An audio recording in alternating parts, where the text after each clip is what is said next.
Okay, I think he was brought on the 31st of August. I think that was Saturday, by the police and the government doctors, because in legally the dog has to be confiscated while the court case is going. I think so. I'm not an expert, but they had driving around the whole morning. Nobody wanted to take the dog, so they said, "Please, if you can take." So we have this space, especially for rescue dogs. So this whole space up to there, we kept for him, and he was a little bit not so happy, diarrhea, vomiting, but he was okay. He was sleeping there nicely.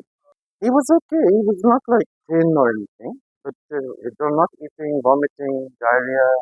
But then he didn't eat anything, wasn't drinking water. So we gave some medicine, Cutwell injections, and on-dam syrup.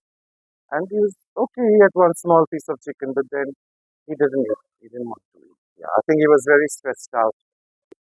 We've done the government has done a post-mortem autopsy. The results will take some time. That night we found him, in the morning, sorry, we found him dead in the cave.